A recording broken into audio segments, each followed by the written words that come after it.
Okay, dear students, so today we are going to start our new chapter that is called Semiconductor Electronics. आज students आप देखिए हमारे पास different type के electronic gadgets होते हैं, सारे तो मैं यहाँ बना भी नहीं सकता। Mobile phones, laptops, computers, projectors and what not. Even medical purpose में इलेक्ट्रॉनिक गैजेट्स का यूज होता है, इलेक्ट्रॉनिक मशीन्स का यूज होता है, जैसे कि आप देख सकते हो यहाँ पे सैटेलाइट्स के अंदर भी इलेक्ट्रॉनिक गैजेट्स होते हैं, कार्स, मतलब हर जगह इलेक्ट्रॉनिक गैजेट्स हैं। तो इनके कारण हमारी लाइफ जो है आज बहुत मॉडर्न और आसान हो गई है स्टूडेंट्स। और मैं आपको बताऊं कि ये सारी जो साइंस और टेक्नोलॉजी का जादू है, उसकी ये जो कहानी है, हम बोल सकते हैं this is all around 300 years old. देखो ऐसे तो साइंस का डेवलपमेंट सदियों से होता रहा है, बट लास्ट 300 ईयर्स जो हैं ह्यूमन सिविलाइजेशन के, उसमें साइंस का डेवलपमेंट बहुत फास्ट हुआ है। Newton, Einstein, Niels Bohr, Maxwell, ये सब ग्रेट साइंटिस्ट हैं जिन्होंने कंट्रीब्यूट किया साइंस के डेवलपमेंट में। और इसमें भी स्टूडेंट्स जो लास्ट 50 ईयर्स रहे हैं, उसमें साइंस और टेक्नोलॉजी ने एक नई उड़ान ली है, बहुत ही ज्यादा डेवलपमेंट हुआ है। क्या कारण है कि लास्ट 50 इयर्स में साइंस और टेक्नोलॉजी का इतना ज्यादा डेवलपमेंट हुआ? तो ऐसे तो बहुत सारे कारण हैं स्टूडेंट्स, बट एक बहुत इंपॉर्टेंट कारण जो है दैट इज ट्रांजिस्टर। ट्रांजिस्टर एक छोटा सा डिवाइस होता है जिसके बारे में इस चैप्टर में पढ़ने वाले हैं। इसका इन्वेंशन हुआ था 1948। बहुत ही इंपॉर्टेंट डिवाइस होता है, मतलब ये इतना इंपॉर्टेंट है कि इसके बिना कोई भी इलेक्ट्रॉनिक गैजेट के बारे में सोचना ही इम्पॉसिबल है। जितने भी इलेक्ट्रॉनिक गैजेट्स आप देखते हो ना, उस सब के अंदर ये ट्रांजिस्टर नाम की चीज होती है। तो आप सोच रहे होंगे कि ये क्या है, तो थोड़ा सा मैं अभी आपको बताऊं। जैसे हमने पहले इलेक्ट्रिक सर्किट्स के बारे में पढ़ा है डिफरेंट चैप्टर्स में, इलेक्ट्रिक सर्किट्स, तो उसमें बहुत सारे एलिमेंट्स की हम बात करते हैं, जैसे रेसिस्टर्स, ठीक है, कैपेसिटर्स, इंडक्टर्स, बैटरीज, ठीक है। तो डिफरेंट एलिमेंट्स हैं जो इलेक्ट्रिकल सर्किट्स में होते हैं, लेकिन ये सिंपल टाइप के एलिमेंट्स होते हैं। वैसा ही एक एलिमेंट आप सोच सकते हो भी कि ट्रांजिस्टर भी है, ठीक है। जिस तरह से रेजिस्टर एक एलिमेंट होता है सर्किट का, कैपेसिटर, इंडक्टर, बैटरी, वैसे ही आप सोच सकते हो कि ट्रांजिस्टर भी एक सर्किट एलिमेंट है। बस ये बात है कि थोड़ा ज्यादा कॉम्प्लिकेटेड होता है स्टूडेंट्स। तो इस चैप्टर में स्टूडेंट्स इसी के बारे में हम धीरे धीरे जानना शुरू करेंगे। थोड़ा कॉम्प्लिकेटेड होता है, बट डरने की बात नहीं, मैं आपको समझा दूंगा। पहले हम कुछ दूसरी चीजें देखेंगे जो हमें ट्रांजिस्टर को समझने में हेल्प करेगी। तो लेट्स स्टार्ट स्टूडेंट्स। तो चलिए स्टूडेंट्स आगे बढ़ते हैं। तो हम दो तीन बहुत इंपॉर्टेंट टर्म्स यहां पे समझेंगे। कंडक्टर्स क्या होते हैं, सेमीकंडक्टर्स क्या होते हैं, इंसुलेटर्स क्या होते हैं। कंडक्टर्स और इंसुलेटर्स क्या होते हैं ये तो आपको पता होगा, बट सेमीकंडक्टर्स क्या होते हैं इसको थोड़ा हम यहां पे देखेंगे। उनकी बेसिक थ्योरी भी पहले हम देखेंगे, बाद में डिटेल में भी देखेंगे। तो जैसे स्टूडेंट्स अगर हम कोई सब्सटेंस लें, उसका लैटिस लें, तो उसमें आप देखो बहुत सारे एटम्स होंगे, मिलियंस और बिलियंस ऑफ एटम्स होंगे, ठीक है। अब देखो किसी भी एक एटम को स्टूडेंट्स आप जूम करके देखो, किसी भी एक एटम को हम जूम करके देखते हैं, तो उस एटम के अंदर क्या होता है हमें पता है। हमने एटम का स्ट्रक्चर पढ़ा है स्टूडेंट्स पहले। तो उसके अंदर सेंटर में न्यूक्लियस होता है स्टूडेंट्स, जिसपे पॉजिटिव चार्ज होता है, जैसा कि आप देख सकते हैं। फिर ऑर्बिट्स होते हैं जिसमें इलेक्ट्रॉन घूमते हैं, ठीक है, ऑर्बिट्स होते हैं जिनमें इलेक्ट्रॉन्स घूमते हैं। अब देखो स्टूडेंट्स, उसमें हम जो आउटर मोस्ट इलेक्ट्रॉन्स होते हैं उस पर थोड़ा फोकस करना चाहते हैं। इनफैक्ट आपने देखा ही होगा कि मोस्ट ऑफ टाइम हम एटम के आउटर मोस्ट इलेक्ट्रॉन पे ही फोकस करते हैं, फिजिक्स या केमिस्ट्री में भी, क्योंकि वो ही सबसे इंपॉर्टेंट होता है। यहां पर तो आउटर मोस्ट इलेक्ट्रॉन का इसलिए सबसे ज्यादा इंपॉर्टेंस है क्योंकि compare to any other electron वो लूजली बाउंड होता है न्यूक्लियस से, ठीक है, क्योंकि वो सबसे दूर होता है ना। तो अगर हम निकालना चाहें किसी इलेक्ट्रॉन को, तो सबसे बाहर वाले को निकालना ही थोड़ा इजी होगा, ठीक है। एनीवेज, तो इस आउटर मोस्ट इलेक्ट्रॉन पे हम थोड़ा फोकस करने वाले हैं। अब देखो क्या होता है, डिफरेंट सब्सटेंसेस के एटम्स जो होते हैं स्टूडेंट्स, उसमें कुछ में ये इलेक्ट्रॉन बहुत लूजली बाउंड होगा, मतलब तुरंत निकल जाएगा, बहुत आसानी से निकाला जा सकता है। लेकिन कुछ ऐसे सब्सटेंसेस होंगे जिनके एटम्स में ये इलेक्ट्रॉन टाइटली बाउंड होगा, उतना लूज नहीं होगा, थोड़ा टाइट होगा, तो उसको निकालना उतना आसान नहीं होने वाला। अब समझो मेरी बात, तो उसको मैं लिख भी देता हूं। In some atoms outermost electron is loosely bound. तो कुछ ऐसे एटम्स हो सकते हैं जिसमें ये जो इलेक्ट्रॉन है बहुत ही लूजली बाउंड हो, निकालना काफी आसान हो इसको। एंड इन सम टाइटली, लेकिन कुछ ऐसे एटम्स भी हो सकते हैं जिसमें इलेक्ट्रॉन टाइटली बाउंड हो इस पॉजिटिवली चार्ज न्यूक्लियस से, और फिर इसको निकालना आसान नहीं हो, ठीक है। बट इन एनी केस आप सोचो कि इस इलेक्ट्रॉन को अगर हम निकालना चाहते हैं, ठीक है, न्यूक्लियस के अट्रैक्शन फोर्स से हम इसको बाहर निकालना चाहते हैं, तो कैसे निकलता है, कैसे बाहर निकलता है? तो उसके लिए स्टूडेंट्स हमें समझना पड़ेगा कि थर्मल एनर्जी क्या होती है। इसके बारे में भी हमने पहले पढ़ा है डिफरेंट चैप्टर्स में, शायद आपको याद हो या नहीं हो तो मैं आपको रिकॉल करा दूं कि थर्मल एनर्जी क्या होता है। जैसे कि आप सपोज करो दो सब्सटेंसेस है हमारे पास, दो ब्लॉक्स हैं, एक 50 डिग्री सेंटीग्रेड पे है स्टूडेंट्स और एक 100 डिग्री सेंटीग्रेड पे, ठीक है। मतलब ये ज्यादा गर्म है, हॉट है, लेकिन ये उतना गर्म नहीं है। तो अब आप बताएं कि इनके अंदर जो एटम्स या मॉलिक्यूल्स होंगे उनमें क्या हो रहा होगा? उनमें वाइब्रेशन हो रहा होता है स्टूडेंट्स, ठीक है, ये वाइब्रेट कर रहे होंगे, वाइब्रेट वाइब्रेट वाइब्रेट। और ये क्योंकि लो टेम्परेचर पे स्टूडेंट्स, तो इसमें जो वाइब्रेशन है वो कम हो रहा होगा, जैसा कि मैंने बनाया भी है। और क्योंकि ये ज्यादा हाई टेम्परेचर पे है, तो इसमें जो वाइब्रेशन होगा वो ज्यादा विग्रस होगा, ज्यादा वाइब्रेट कर रहे होंगे, ये ज्यादा एम्पलीट्यूड के साथ वाइब्रेट कर रहे होंगे, और ये धीरे धीरे धीरे धीरे वाइब्रेट कर रहे हैं। I hope you understand students. तो अब ये जो वाइब्रेशन है वो पहले तो आपको ध्यान रखना है कि लो टेम्परेचर पे वाइब्रेशन कम होता है, ये हमने पहले भी पढ़ा है डिफरेंट चैप्टर्स में। हाई टेम्परेचर पे वाइब्रेशन ज्यादा होता है, this is an important fact, और ये हमें आगे कई जगह पे काम आएगा स्टूडेंट्स। ये कोई सब्सटेंस लो टेम्परेचर पे है तो उसके एटम्स कम वाइब्रेट कर रहे होंगे, और हाई टेम्परेचर पे है तो उसके एटम्स ज्यादा वाइब्रेट कर रहे होंगे, ठीक है। अब इस वाइब्रेशन के कारण जो एनर्जी होती है उसी को थर्मल एनर्जी बोलते हैं, ठीक है। वाइब्रेशन के कारण जो एनर्जी होती है उसी को हम थर्मल एनर्जी बोलते हैं। देखो लिखा भी है मैंने, the energy due to this vibration, the energy due to this vibration is called thermal energy, thermal energy. सही है स्टूडेंट्स। तो इसका मतलब ये हुआ कि जब ये सब्सटेंस ज्यादा टेम्परेचर पे होगा, ज्यादा टेम्परेचर पे होगा, तो थर्मल एनर्जी जो है वो भी ज्यादा होगी। आई होप यू अंडरस्टैंड, ठीक है। तो अब आप थर्मल एनर्जी और ये जो चीज हमने पढ़ी थी आउटर मोस्ट इलेक्ट्रॉन की, उसको आपस में रिलेट कर पा रहे होगे शायद। तो आप समझ सकते हो कि हम ये बात कर रहे थे कि इस इलेक्ट्रॉन को कैसे बाहर निकाला जा सकता है। तो आप सोच पा रहे होगे कि ये जो वाइब्रेटिंग एटम्स है, वाइब्रेटिंग एटम्स है, जब वो वाइब्रेट करेंगे, और खासकर जब ज्यादा वाइब्रेट करेंगे तो क्या होगा, हो सकता है कि जब वो ज्यादा वाइब्रेट करे तो उनके इलेक्ट्रॉन्स लूजली बाउंड होने पे बाहर आ जाए, ठीक है, बाहर आ जाए। तो हम यहां पे चार स्टूडेंट्स लिख सकते हैं कि outmost electron of an atom, outmost electron of an atom may be knocked out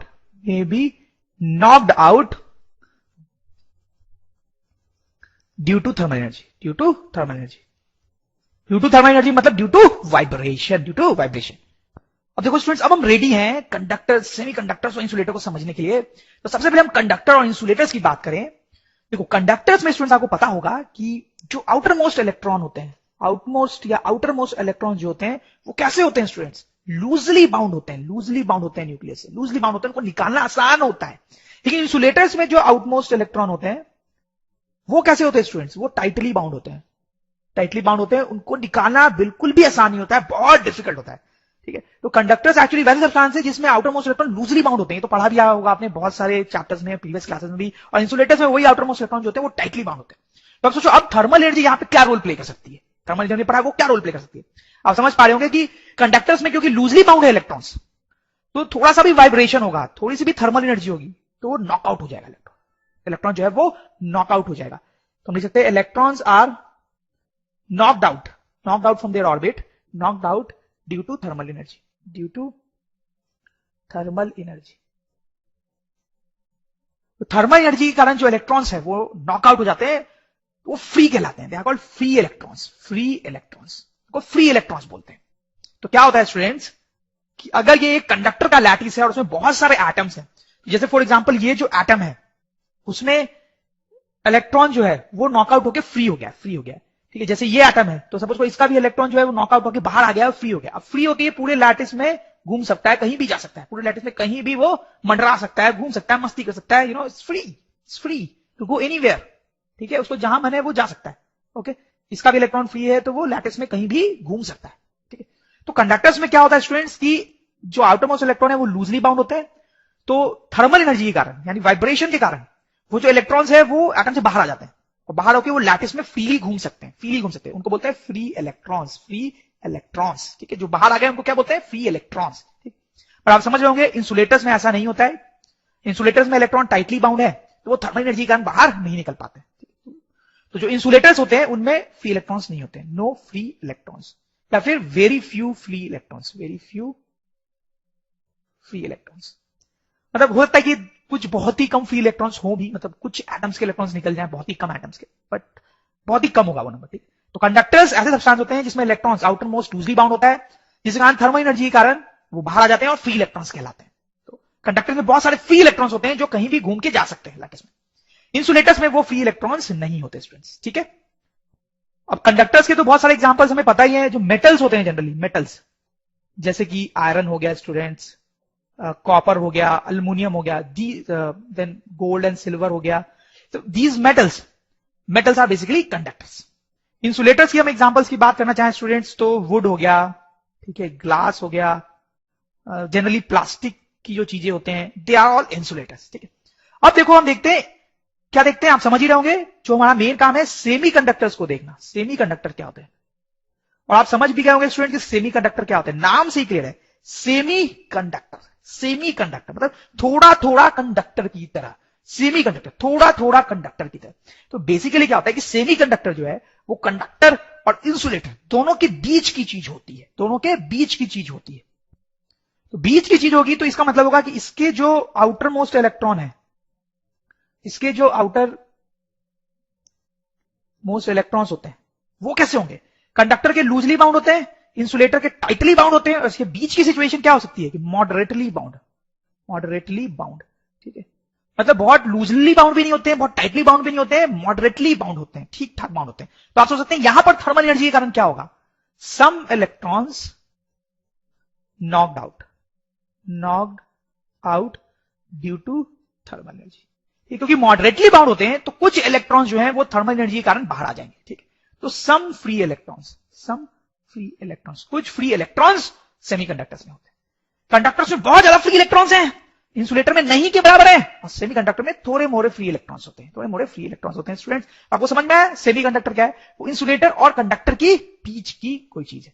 और उसके भी बहुत सारे एग्जांपल्स होते हैं, जैसे silicon, silicon is the most common example of semiconductor, ठीक है। उसका सिंबल होता है ऐसा ही, आपको पता होगा, नहीं पता है तो पता होना चाहिए, germanium, germanium, this is also a semiconductor, this is also very popular semiconductor. Then gallium arsenide, gallium arsenide, gallium arsenide, these are some common examples of semiconductors. और भी बहुत सारे सेमीकंडक्टर्स होते हैं। कुछ और एग्जांपल्स हम देख सकते हैं सेमीकंडक्टर्स के, मोर एग्जांपल्स ऑफ सेमीकंडक्टर, जैसे सिलिकॉन, जर्मेनियम, जो मैंने आपको बताया ये एलिमेंट्स होते हैं।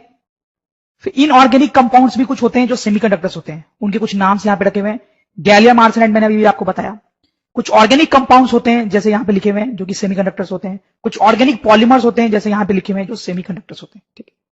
हालांकि सबसे इंपॉर्टेंट सेमीकंडक्टर सिलिकॉन, जर्मेनियम और गैलियम आर्सेनाइड ही होते हैं, जो मैंने आपको पहले भी बताया। स्टूडेंट्स समझ रहा है मेरी बात। तो स्टूडेंट्स यहां पे हमने क्रूड वे में, सिंपल वे में ये समझने की कोशिश की कि सेमीकंडक्टर क्या होता है और कंडक्टर और इंसुलेटर भी क्या होता है, ठीक है। लेकिन अब हम जो चीज पढ़ने वाले हैं उसमें हम सेमीकंडक्टर्स को और डिटेल में समझेंगे कि वो एक्चुअली में क्या होता है, और डिटेल में, इनफैक्ट कंडक्टर और इंसुलेटर को भी थोड़ा और डिटेल में समझेंगे। तो let's move ahead. Okay students, हम आगे बढ़ते हैं। Energy band theory. देखो यहां पर मैं ऑप्शनल वर्ड लिख रहा हूं। ये ऑप्शनल वर्ड मैंने क्यों लिखा है स्टूडेंट्स, देखो क्या है कि यहां पर हम एक थियरी पढ़ने वाले हैं, थोड़ी सी लंबी होगी, थोड़ी सी कॉम्प्लिकेटेड होगी। एक थियरी हम पढ़ने वाले हैं और लास्ट में हम एक कंक्लूजन ड्रॉ करेंगे। अब देखो एग्जाम पॉइंट ऑफ व्यू से अगर देखा जाए तो वो कंक्लूजन ही इंपॉर्टेंट है, बहुत सिंपल सा कंक्लूजन है, इंटरेस्टिंग भी है यार, के बहुत मजा भी आएगा आपको। ये जो थियरी हम देखेंगे उससे रिलेटेड एज सच कोई क्वेश्चन आपसे मोस्ट लाइकली नहीं पूछा जाएगा कभी भी। लेकिन क्या होता है स्टूडेंट्स की कुछ बच्चों को ऐसे क्यूरियोसिटी होती है कि यार वो कंक्लूजन आया कैसे, ठीक है, इसलिए वो थियरी मैं आपको बता रहा हूं। तो मेरा एडवाइस ये है कि आप थ्योरी भी सुन लें, ठीक है, जितना आपको समझ में आए, और लास्ट में जो कंक्लूजन है वो तो आपको समझ में आ ही जाएगा, वो याद रख लें आप, ठीक है। और एक और एडवाइस है मेरा कि आप बहुत अच्छे से समझना चाहें तो कई बार वीडियो को सुनें, क्योंकि थोड़ा सा डिफिकल्ट है। इसलिए कंप्यूटर पढ़ने का यही तो एडवांटेज होता है, आप कितनी बार भी रिवाइंड करके सुन सकते हो स्टूडेंट्स। तो let's start, what is energy band theory. चलो स्टूडेंट्स, बोर्स एटम की बात करते हैं।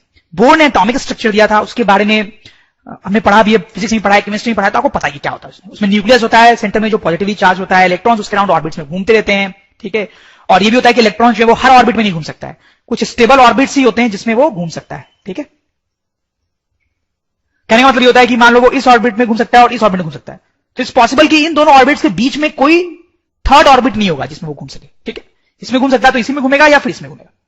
और ये भी होता है स्टूडेंट कि हर ऑर्बिट्स के कॉरस्पॉन्डिंग, हर ऑर्बिट के कॉरस्पॉन्डिंग एक एनर्जी लेवल होता है। मतलब अगर इलेक्ट्रॉन इस ऑर्बिट में होगा तो वो उसका एक एनर्जी लेवल होगा, अगर वो इस ऑर्बिट में होगा तो उसका एक एनर्जी लेवल होगा, इस ऑर्बिट में होगा तो उसका एक एनर्जी लेवल होगा। और ये जो एनर्जी लेवल होता है स्टूडेंट्स, वो डिसाइड कैसे होता है, ये भी हमें पता है कि ये जो इलेक्ट्रॉन है वो न्यूक्लियस के साथ इंटरैक्ट करता है, उन दोनों के बीच में इलेक्ट्रोस्टैटिक अट्रैक्शन फोर्स लगता है, एक पॉजिटिव है और एक नेगेटिव है, तो इलेक्ट्रोस्टैटिक अट्रैक्शन फोर्स लगता है। तो वो फोर्स कितना लग रहा है स्टूडेंट्स, उसी से ये एनर्जी लेवल डिसाइड होता है, ठीक है। जैसे अगर इलेक्ट्रॉन इस ऑर्बिट में है, ठीक है, तो पास आ गया, तो अब क्या है कि डिस्टेंस कम हो गई है तो इलेक्ट्रोस्टैटिक फोर्स भी चेंज हो जाएगा, तो एनर्जी लेवल भी चेंज हो जाता है, ठीक है। अब देखो यहां पे एक पॉइंट में लिखता हूं स्टूडेंट्स, इनफैक्ट आपको पता ही है ये बात कि all atoms of an element, all atoms of an element are identical and thus have same energy levels, same energy levels. देखो बहुत सिंपल सी बात है स्टूडेंट्स, ये हमें ऑलरेडी पता है कि अगर हम कोई एक ही एलिमेंट ले रहे हैं, जैसे कि सिलिकॉन ले लेते हैं, ठीक है, कोई एक ही एलिमेंट अगर हम ले रहे हैं जैसे सिलिकॉन, तो उसके जितने भी एटम्स होते हैं वो कैसे होते हैं? आइडेंटिकल होते हैं, ठीक है। और क्योंकि वो आइडेंटिकल होते हैं तो उनकी एनर्जी लेवल्स भी एग्जैक्टली कैसे होते हैं स्टूडेंट्स? एग्जैक्टली सेम होते हैं, ठीक है। ये सब हमने पढ़ा है, लेकिन यहां पे कैच है स्टूडेंट्स, जो मैं यहां पे ऐड करूंगा, all atoms of an element are identical and they have same energy levels if isolated. If isolated, अब देखो ये जो मैंने ऐड किया है इफ आइसोलेटेड, इसका क्या मतलब है ये हमें समझना थोड़ा जरूरी है। जैसे देखो स्टूडेंट्स कि ये लैटिस है, ठीक है, मतलब फॉर एग्जांपल सिलिकॉन की हम बात करते हैं तो सिलिकॉन का एक टुकड़ा है सपोज करो, तो उसका लैटिस है। अब देखो लैटिस में एक ही एटम हुआ क्या? नहीं, उसमें तो हजारों एटम होंगे, करोड़ों एटम होंगे, मैंने कुछ बनाया उसमें से, ठीक। अब देखो आप एक एटम का एनर्जी लेवल कैसे डिसाइड होता है?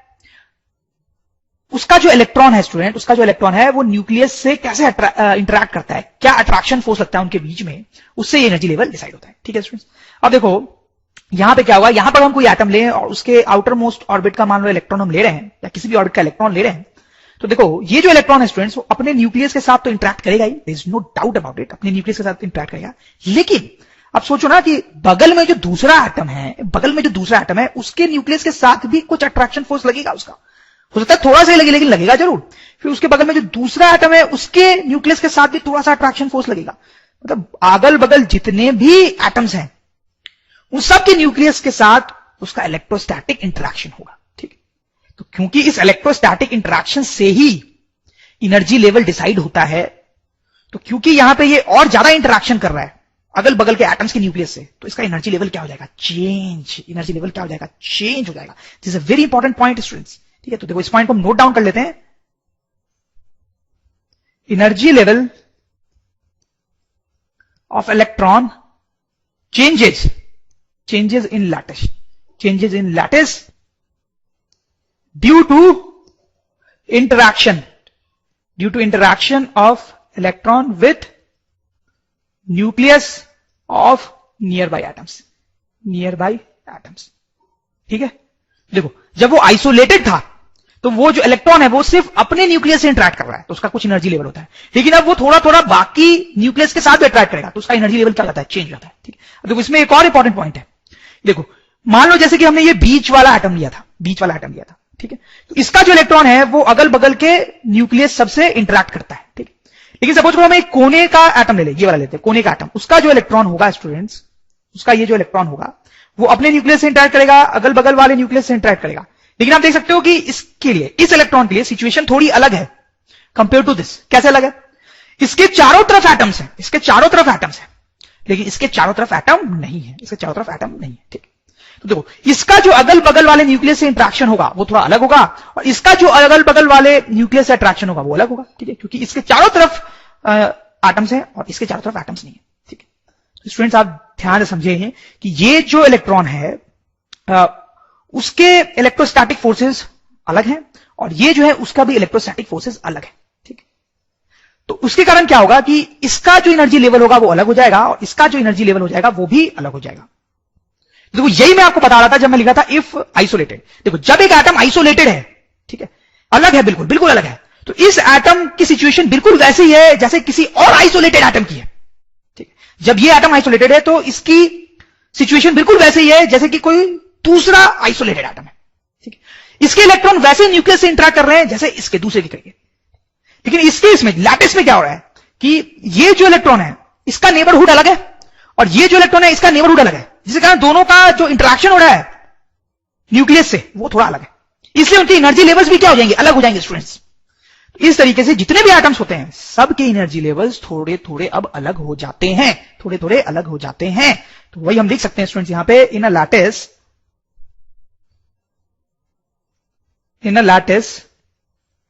all atoms have slightly different neighborhood,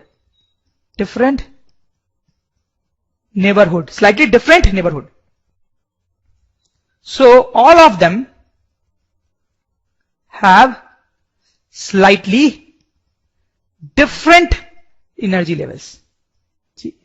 I hope students कि आप समझ रहे होंगे मैं क्या बोलने की कोशिश कर रहा हूं। मैं सिंपली ये बोल रहा हूं कि जब एक एटम आइसोलेटेड होता है तो उसका इलेक्ट्रॉन न्यूक्लियस से इंटरैक्ट करता है तो एक एनर्जी लेवल ऐसे बनते हैं, ठीक है। और हर एटम के लिए सिचुएशन सेम होती है तो सेम एनर्जी लेवल होता है। लेकिन लैटिस में हर एटम का सिनेरियो थोड़ा सा अलग हो जाता है, क्योंकि हर एटम का सिनेरियो थोड़ा सा अलग हो जाता है, तो उनकी एनर्जी लेवल्स भी थोड़े थोड़े से अलग हो जाते हैं। वही बात हमने यहां पे मेंशन की है। तो स्टूडेंट्स, हम क्या करते हैं कि जो कॉन्सेप्ट हमने यहां पे देखा है उसको हायर लेवल पे ले जाते हैं, ठीक है। एग्जांपल हम सिलिकॉन एलिमेंट का ही रखते हैं, क्योंकि ऐसे भी इस चैप्टर में सिलिकॉन ही सबसे इंपॉर्टेंट एलिमेंट होता है हमारे लिए। सेमीकंडक्टर होता है, बताया था मैंने आपको, सेमीकंडक्टर, और सेमीकंडक्टर के बारे में पढ़ना है इस चैप्टर में, तो this is a very important element in this chapter. तो इसी का एग्जांपल लेना लॉजिकल है। देखो, सिलिकॉन जो होता है स्टूडेंट्स, उसका एटॉमिक नंबर 14 होता है। 14 आपको पता होगा, नहीं पता है तो आप याद कर ले, ठीक। तो ये उसका इलेक्ट्रॉनिक कन्फिगरेशन हो गया। तो आप देख सकते हैं थर्ड ऑर्बिट उसका आउटर मोस्ट ऑर्बिट होता है, और आउटर मोस्ट ऑर्बिट में कितने इलेक्ट्रॉन्स है students? 4। You can clearly see 4 electrons in outermost orbit. Outermost orbit में जो है 4 इलेक्ट्रॉन्स होते हैं। अब देखो, इनका अगर मैं एनर्जी लेवल बनाऊं तो ये जो 3s है, 3s, उसका एनर्जी लेवल कुछ मैं शायद इस तरह से बना सकता हूं स्टूडेंट्स, ये 3s का एनर्जी लेवल, और ये जो 3p है उसका एनर्जी लेवल मैं इस तरह से कुछ बनाता हूं, ठीक है। देखो 3p में 6 स्टेट्स अवेलेबल है, ठीक है। हालांकि उसमें सिर्फ 2 ही इलेक्ट्रॉन्स है। अगर हम 3s की बात करें तो इसमें 2 स्टेट्स अवेलेबल है और 2 इलेक्ट्रॉन्स है, मतलब ये जो है वो फुल्ली ऑक्यूपाइड है, और इसमें 4 वैकेंसीज है, 4 वैकेंसीज है, ठीक है स्टूडेंट। तो अगर हम एक सिलिकॉन एटम की बात कर रहे हैं तो उसका energy level outer most orbit के लिए मैंने ऐसे बना दिया, ठीक। ये 3s जिसमें 2 इलेक्ट्रॉन्स हैं और 2 ही स्टेट भी थे। 3p जिसमें 6 स्टेट्स हैं, उसमें 6 इलेक्ट्रॉन्स एक्चुअली आ सकते थे, बट 2 ही हैं, ठीक। अब स्टूडेंट्स आप सोचें कि हमारे पास एक एटम नहीं बल्कि बहुत सारे सिलिकॉन के एटम्स हैं, बहुत सारे सिलिकॉन के एटम्स हैं। सपोज करो n एटम्स है, n is a very large number, ठीक है। तो बहुत सारे सिलिकॉन के एटम्स है, से n number of silicon atoms, लेकिन वो सब दूर है, मतलब आपस में इंटरेक्ट नहीं कर पा रहे हैं। तो एक्चुअली कैसा टर्म यूज करना चाहिए हमें? आइसोलेटेड। मैंने आपको इस टर्म के बारे में बताया। तो मैं सोच सकते हैं कि हमारे बहुत सारे सिलिकॉन के एटम्स हैं और सबके सब कैसे स्टूडेंट्स? आइसोलेटेड, मतलब एक दूसरे से इंटरेक्ट नहीं कर रहे हैं। अब इन सब के लिए अगर हम एनर्जी लेवल्स बनाना चाहें तो क्या होगा? देखो बहुत सिंपल है, सबके एनर्जी लेवल सेम होंगे, सेम एनर्जी लेवल्स होंगे। क्यों सेम होंगे? सेम एनर्जी लेवल्स, क्यों सेम एनर्जी लेवल्स होंगे? क्योंकि वो आइसोलेटेड है। अभी हमने देखा था आइसोलेटेड होने पे सबके एनर्जी लेवल सेम होते हैं, सब बिल्कुल आइडेंटिकल होते हैं, ठीक है, सेम एनर्जी लेवल्स होंगे। तो देखो यहां पे 3s है, 3s, वैसे ही सारे एटम्स में 3s होगा, n एटम्स है तो सब में 3s होगा। तो हमारे पास टोटल 2n स्टेट्स हो जाएंगे। एक एटम में 2 स्टेट्स थे 3s के, तो n में 2n हो जाएंगे, और वैसे उनमें 2n इलेक्ट्रॉन्स हो जाएंगे, 2n इलेक्ट्रॉन्स हो जाएंगे। वैसे ही एक एटम में 6 स्टेट्स थे, तो n एटम्स में 6n स्टेट्स हो जाएंगे, और उनमें 2n इलेक्ट्रॉन्स हो जाएंगे, ठीक है स्टूडेंट्स।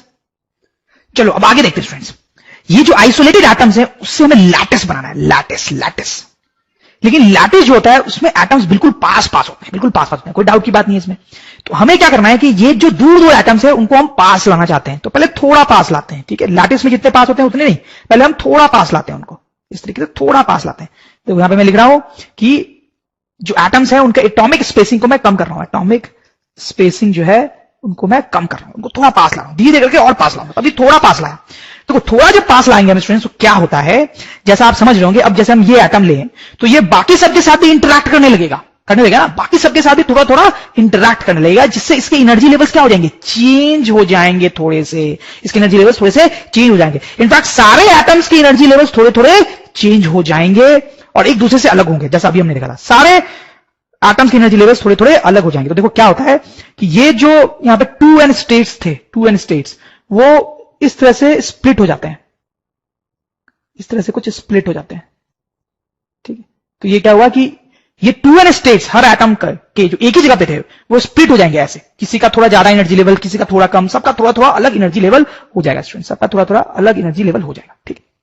वैसे स्टूडेंट्स ये जो 6n एनर्जी स्टेट्स थे, 6n एनर्जी स्टेट्स वो भी स्प्लिट हो जाएंगे, कुछ इस तरीके से, कुछ इस तरह से वो भी स्प्लिट हो जाएंगे। सारे एटम का ये एनर्जी लेवल थोड़ा सा अलग सा हो जाएगा, थोड़ा सा अलग सा हो जाएगा, ठीक है। तो ये क्या हुआ होगा आप समझ गए, ये एनर्जी लेवल्स ऐसे स्प्लिट हो जाते हैं। और देखो ये सॉर्ट ऑफ एक कंटिन्यूअस बैंड हो जाता है, ये बैंड हो जाता है। देखो यहाँ पे बहुत सारे एनर्जी लेवल्स हैं, देखो 2n एनर्जी लेवल्स यहां पे थे पहले, और 6n एनर्जी लेवल्स यहां पे थे और 2n यहां पे थे, तो टोटल ये कितने एनर्जी लेवल्स हैं हमारे पास? 8n एनर्जी लेवल्स हैं, these are 8n energy levels, और n बहुत बड़ा नंबर था, 8n स्टेट्स, ठीक। तो ये कंटिन्यूअस बैंड टाइप बन जाता है, कंटिन्यूअस बैंड, पहले आप समझ ले, बाद में मैं आपको लिख के भी दूंगा। तो ये कंटिन्यूअस बैंड हो जाता है, ठीक है। और उसमें से कितने स्टेट्स ऑक्युपाइड होते हैं? देखो 2n इलेक्ट्रॉन्स यहां थे, 2n इलेक्ट्रॉन्स यहां पे थे, तो 4n इलेक्ट्रॉन्स होते हैं उसमें, ठीक है। तो 6n स्टेट्स बन जाते हैं इस तरह से कंटिन्यूअस बैंड में, और उसमें 4n में इलेक्ट्रॉन्स होते हैं, ठीक है। तो अभी हमें थोड़ा पास लेके आए थे, तब ऐसा हुआ था। अब इनको हम और पास लेके आते हैं स्टूडेंट्स, ये जो एटम्स है इनको और पास लेके आए, और पास लेके आए, और पास लेके आए, ठीक है, इतने पास लेके आए कि अब उन्होंने लैटिस बना दिया है, ठीक है, बिल्कुल पास पास लेके आए। तो जब ऐसा करते हैं कि स्पेसिंग और कम कर दी हमने, स्पेसिंग और कम कर दी, स्पेसिंग यहां पे जो है वो और कम कर दी, तो ये जो एनर्जी लेवल्स है उनमें और चेंजेस आते हैं। ये जो आपको एक कंटिन्यूअस बैंड दिख रहा है ना, वो स्प्लिट होके दो कंटिन्यूअस बैंड बना देता है स्टूडेंट्स, कुछ इस तरीके से। एक ये हो गया और एक इसके नीचे, इसके नीचे, ठीक है, दो कंटिन्यूअस बैंड बन जाते हैं। इसमें 4n स्टेट्स और इसमें भी 4n स्टेट्स, और इन दोनों बैंड्स के बीच में गैप होता है जैसा कि आप देख सकते हो, ठीक है। और 4n इलेक्ट्रॉन्स होते हैं जो कि इन 4n स्टेट्स में रहते हैं, 4n इलेक्ट्रॉन्स। तो आपको समझ में आया स्टूडेंट्स क्या हो रहा है यहां पे थोड़ा थोड़ा, कि बहुत सारे एटम्स थे हमारे पास, उनकी एनर्जी लेवल्स पहले यहां पे थे, जैसे जैसे उनके बीच का एटॉमिक स्पेसिंग हम कम कर रहे हैं वैसे वैसे वो एनर्जी लेवल्स मॉडिफाई हो रहे हैं, ठीक है। और जब वो लैटिस बना लेते हैं, मतलब उनके बीच का स्पेसिंग बिल्कुल कम हो जाता है, तो एनर्जी लेवल्स कुछ ऐसे दिखते हैं। एक यहां पे बैंड दिखता है जिसमें 4n एनर्जी लेवल्स या 4n स्टेट्स होते हैं, और एक थोड़े नीचे एक और बैंड दिखता है जिसमें 4n एनर्जी लेवल्स होते हैं, और जो 4n इलेक्ट्रॉन्स है वो इसमें रिसाइड करते हैं। देखो ये जो बना है यहां पे, उसको हम एक नए पेज से बना लेते हैं और डिटेल में देखते हैं। तो ये ऊपर वाला एनर्जी बैंड और ये नीचे वाला एनर्जी बैंड स्टूडेंट्स, ठीक है। ये जो बैंड होता है इसका नाम हम रखते हैं कंडक्शन बैंड, कंडक्शन बैंड। और ये जो बैंड है स्टूडेंट्स इसका नाम हम रखते हैं वैलेंस बैंड, वैलेंस बैंड, ठीक है। इसमें कितने स्टेट्स है? 4n states, 4n states. इसमें कितने स्टेट्स है? 4n स्टेट्स, ठीक है। नेक्स्ट इंपॉर्टेंट थिंग इज इनके बीच में ये जो गैप दिख रहा है इसको हम ईजी से डिनोट करते हैं, और इस गैप को हम जनरली बैंड गैप बोलते हैं। आप समझ ही रहे हैं बैंड गैप क्यों बोल रहे हैं, क्योंकि दोनों बैंड के बीच का ये गैप है, तो इसको बैंड गैप बोलते हैं और ईजी से डिनोट करते हैं। और जैसा अभी हमने स्टूडेंट दिखा था कि इलेक्ट्रॉन्स जो होते हैं वो इसमें रिसाइड करते हैं, तो यहां पे इलेक्ट्रॉन्स बना देता हूं मैं, ठीक है, वैलेंस बैंड में, ठीक। तो ये फाइनल थिंग है जो मैं आपको बोल रहा था कि हमें पता होना चाहिए, ठीक है, कि फाइनली क्या हुआ। मैं लिख भी देता हूं यहां पे, as atoms come close to form lattice, as atoms come close to form lattice, their energy states are modified, their energy states are modified, जैसा हमने देखा है। two bands are formed finally two bands are formed with lots of energy states in them, और bands को क्या बोलते हैं? Conduction band ऊपर वाले को, और नीचे वाले को वैलेंस बैंड। उनके बीच में गैप होता है, इसको बोलते हैं बैंड गैप स्टूडेंट्स, ठीक है। अब देखो स्टूडेंट्स यहां पे हम ज्यादा इंपॉर्टेंट एक बात करते हैं, ये जो वैलेंस बैंड है ये नीचे है, मतलब इसमें कम एनर्जी होती है। कंडक्शन बैंड जो ऊपर है तो उसका ऑब्वियस मतलब है कि उसमें ज्यादा एनर्जी होती है, ठीक है। तो देखो स्टूडेंट्स 0 केल्विन टेम्परेचर पे क्या होता है, सारे इलेक्ट्रॉन्स जो है, all electrons in valence band होते हैं, इन वैलेंस बैंड। सारे इलेक्ट्रॉन्स जो है वो वैलेंस बैंड में होते हैं, जैसे हमने देखा, ठीक है। क्योंकि 0 केल्विन टेम्परेचर पे इलेक्ट्रॉन्स की एनर्जी बहुत कम होती है, ठीक, इसलिए वो लोअर एनर्जी स्टेट में रहते हैं, ठीक है। तो थोड़ा केमिस्ट्री टाइप आपको लग रहा होगा, केमिस्ट्री में सारी बातें हम करते हैं। तो all electrons in valence band, ठीक है। लेकिन देखो जैसे हम टेम्परेचर बढ़ाते हैं स्टूडेंट्स, इन इलेक्ट्रॉन्स को क्या मिलने लगती है? Thermal energy. Electrons gain thermal energy, ठीक है। तो इन इलेक्ट्रॉन्स की एनर्जी बढ़ जाती है, थर्मल एनर्जी लेके इनकी एनर्जी बढ़ जाती है। और जब इनकी एनर्जी बढ़ जाती है तो ये जो इलेक्ट्रॉन्स है स्टूडेंट्स वो जंप करके कंडक्शन बैंड में जा सकते हैं, ठीक है। तो 0 केल्विन पे ये इलेक्ट्रॉन्स वैलेंस बैंड पे रहते हैं। जैसे हम टेम्परेचर बढ़ाते हैं थर्मल एनर्जी इनको ज्यादा मिलती है। थर्मल एनर्जी क्या होता है मैंने आपको बताया था, और वो थर्मल एनर्जी लेके ये हायर एनर्जी स्टेट में यानी कंडक्शन बैंड में जा सकते हैं या चले जाते हैं। तो इसको भी हम लिख सकते हैं, electrons gain thermal energy and may move and may jump to conduction band, वो कंडक्शन बैंड में जा सकते हैं। देखो कंडक्शन बैंड में इलेक्ट्रॉन के जाने का मतलब होता है कि वो फ्री हो गया। प्लीज आप इस बात को बहुत ध्यान से सुने, इस लाइन को। एक इलेक्ट्रॉन जब कंडक्शन बैंड में चला गया है तो इसका मतलब ये होता है कि वो फ्री इलेक्ट्रॉन हो गया है। Electron in conduction band is a free electron, ठीक है। तो क्या मतलब मैं आपको समझाता हूं। देखो ये लैटिस है, ठीक है, उसका एक एटम लेते हैं। तो जनरली जो इलेक्ट्रॉन होता है आउटर मोस्ट ऑर्बिट में वो बाउंड होता है, वो अपने ऑर्बिट में घूमता रहता है, ठीक है। लेकिन हमने देखा था कि वो फ्री भी हो सकता है। जैसे मान लो इसमें बाउंड है और इसका जो इलेक्ट्रॉन है वो फ्री हो गया, ठीक है। तो फ्री होके वो लैटिस में कहीं भी घूम सकता है, ठीक है। तो ये जो इलेक्ट्रॉन होता है ये कहलाता है फ्री इलेक्ट्रॉन, और ये जो इलेक्ट्रॉन है वो कहलाता है बाउंड इलेक्ट्रॉन, ठीक है। ये ऑर्बिट में घूमा है और हमने देखा था कि थर्मल एनर्जी लेके वो फ्री भी हो सकता है और फिर लैटिस में हर जगह मस्त होकर घूम सकता है, तो दैट इज फ्री इलेक्ट्रॉन, ठीक है। तो देखो ये जो हमने यहां पे ये डायग्राम बना रखा है एनर्जी वाला, उसको हम समझें कि जब इलेक्ट्रॉन वैलेंस बैंड में है, हम ऐसा बोलते हैं कि इलेक्ट्रॉन जब वैलेंस बैंड में है तो इसका मतलब ये होता है कि वो बाउंड है, ठीक है, बाउंड है। इलेक्ट्रॉन का वैलेंस बैंड में होने का मतलब होता है कि एक्चुअली वो बाउंड है और अपने ऑर्बिट में घूम रहा है, ठीक है। और अगर इलेक्ट्रॉन कंडक्शन बैंड में है, कंडक्शन बैंड में चला गया है, तो इसका मतलब ये होता है कि वो ऑर्बिट से फ्री हो गया है और वो फ्री इलेक्ट्रॉन है और लैटिस में कहीं भी घूम सकता है। ठीक है, तो this is very important to understand कि दोनों बैंड में इलेक्ट्रॉन के होने का क्या मतलब है।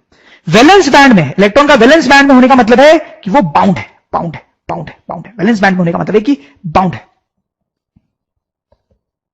ठीक है, बाउंड है, ऑर्बिट घूम रहा है, लेकिन वो एनर्जी लेके अगर जंप कर गया है कंडक्शन बैंड में, अगर मैं ऐसा बोल रहा हूं तो कंडक्शन बैंड में होने का मतलब होता है कि वो फ्री हो गया है। ठीक है, तो इस बात को हम लिख लेते हैं, थोड़ा सा तो हमने लिखा है, electron in conduction band is a free electron, it can freely move around, it can freely move around in lattice, in lattice. Electron in valence band is bound to its nucleus. ठीक है, तो overall students आप ऐसा सोच सकते हो conclusion कि ये जो लैटिस की बात है वो तो मैंने आपको पहले बताई थी, उसी बात को करने का एक अलग अंदाज है हमारे पास यहां पे। ठीक है, एक अलग अंदाज है। जब इलेक्ट्रॉन बाउंड होता है तो हम बोलते हैं वो वैलेंस बैंड में है। ठीक है, जब वो थोड़ी एनर्जी लेके फ्री हो जाता है तो हम बोलते हैं एनर्जी लेके वो कंडक्शन बैंड में जंप कर गया। ठीक है, देखा जाए तो जितनी फिजिक्स हम पढ़ने वाले हैं इस चैप्टर में वो तो इस फिगर के बिना ही हो सकती है, बट आपके सिलेबस में ये फिगर भी जानना है, इसलिए हम ये पढ़ रहे हैं। और जब इस चैप्टर को हम बहुत ज्यादा हाई लेवल पे पढ़ते हैं, बीटेक एमटेक में पढ़ते हैं, तो ये डायग्राम बहुत ही इंपॉर्टेंट हो जाता है। बट अभी मैं आपको क्या बताना चाहता था आप समझ गए होंगे। तो अभी स्टूडेंट्स थोड़ा कंडक्टर्स और इंसुलेटर्स की वापस से बात करते हैं। तो देखो, मान लो हमारे पास कोई कंडक्टर है, तो उसमें ये कंडक्शन बैंड होता है जैसा अभी हमने पढ़ा, और एक वैलेंस बैंड होता है। ठीक है, अगर हम इंसुलेटर की बात करें तो उसमें भी कंडक्शन बैंड और उसमें भी वैलेंस बैंड होता है स्टूडेंट्स। लेकिन there is a major difference जो कि आपको दिख ही रहा होगा कि कंडक्शन बैंड में ये जो बैंड गैप होता है, जिसको हमने बैंड गैप लिखा था, आप देख सकते हो कि बैंड गैप जो होता है वो स्मॉल होता है। ठीक है, दोनों बैंड्स के बीच में जो एनर्जी का गैप है वो बहुत छोटा होता है, छोटा होता है। लेकिन जो इंसुलेटर्स होते हैं स्टूडेंट्स, उनमें जो बैंड्स के बीच में गैप होता है, बैंड गैप, वो लार्ज होता है, वो बहुत ज्यादा होता है। अब देखो इसका क्या इफेक्ट होता है, जैसा हमने पढ़ा है स्टूडेंट्स की 0 केल्विन पे इलेक्ट्रॉन जो है वो सारे वैलेंस बैंड में ही होते हैं, चाहे वो कंडक्टर हो या इंसुलेटर हो, वैलेंस बैंड में। लेकिन देखो यहां पर थोड़ा भी टेम्परेचर बढ़ाएंगे, थोड़ा भी टेम्परेचर बढ़ाएंगे तो क्या होगा, थर्मल एनर्जी मिलेगी, और थोड़ी सी भी थर्मल एनर्जी मिली ना तो ये इलेक्ट्रॉन जंप करके कंडक्शन बैंड में चल जाएंगे, क्योंकि गैप इतना कम है कि जंप करना बहुत आसान है, very simple, common sense.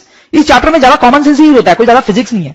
Gap बहुत कम है तो थोड़ी सी एनर्जी मिलने पे भी आसानी से इलेक्ट्रॉन्स कंडक्शन बैंड में चल जाते हैं, इसलिए ज्यादातर इलेक्ट्रॉन्स कंडक्शन बैंड में ही रहते हैं। लेकिन यहां पर क्या होता है कि ये गैप इतना ज्यादा है, गैप इतना ज्यादा है कि ये इलेक्ट्रॉन्स जा ही नहीं पाते, कंडक्शन बैंड में जा ही नहीं पाते, कभी जंप करके कंडक्शन बैंड तक पहुंच ही नहीं पाते, तो कंडक्शन बैंड एम्प्टी रहता है, एम्प्टी रहता है। ठीक है, तो अभी मैंने आपको बताया था कि कंडक्शन बैंड में इलेक्ट्रॉन का होने का मतलब क्या है, फ्री फ्री फ्री इलेक्ट्रॉन्स। तो यहां पे हमारे पास बहुत सारे फ्री इलेक्ट्रॉन्स रहते हैं कंडक्शन बैंड में। लेकिन यहां पे कंडक्शन बैंड में तो है ही नहीं कुछ, तो no free electrons, no free electrons. तो अब आपको समझ में आया कि कंडक्टर्स में फ्री इलेक्ट्रॉन्स क्यों होते हैं, क्यों वो इलेक्ट्रिसिटी कंडक्ट करते हैं, और जो इंसुलेटर है उसमें फ्री इलेक्ट्रॉन्स क्यों नहीं होते हैं और वो क्यों इलेक्ट्रिसिटी कंडक्ट नहीं कर पाते, क्योंकि जो बैंड गैप है वो इतना ज्यादा होता है कि इलेक्ट्रॉन्स जंप ही नहीं कर सकते।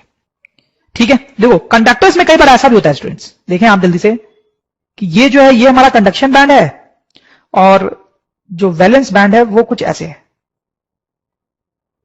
क्या दिख रहा है आपको यहां पे, ठीक, क्या दिख रहा है, दोनों ओवरलैप कर रहे हैं। यहां पे एनर्जी गैप कितना है दोनों बैंड के बीच में, क्लियरली यहां पे कोई भी एनर्जी गैप है ही नहीं, कोई भी एनर्जी गैप नहीं है, बैंड गैप ही 0। तो कई बार कंडक्टर्स में ऐसा भी होता है, और जब ऐसा होता है तो आप समझ ही सकते हैं कि इलेक्ट्रॉन्स पहले वैलेंस बैंड में होंगे और अब तो कंडक्शन बैंड में जाना बहुत ही आसान हो गया, क्योंकि भी गैप है ही नहीं, बहुत आसानी से चले जाते हैं। तो कंडक्टर्स में क्या तो बैंड गैप 0 होता है या फिर बहुत कम होता है, लेकिन इंसुलेटर्स में बैंड गैप बहुत ज्यादा होता है। तो हम लिख भी सकते हैं यहां पे, आप चाहो तो लिख लेना नोट्स में अपने कि बैंड गैप जो है वो बहुत कम होता है कंडक्टर में या 0 होता है, इंसुलेटर्स में बहुत लार्ज होता है। अब सेमी कंडक्टर में क्या कहानी होती होगी शायद मुझे बताने की जरूरत नहीं है, आप समझ ही रहे होंगे। तो जैसा आप समझ रहे होंगे कि सेमी कंडक्टर्स में कुछ ऐसा होता है, ये हमारा कंडक्शन बैंड है, कंडक्शन बैंड, और वैलेंस बैंड जो है स्टूडेंट्स वो ऐसे नीचे है।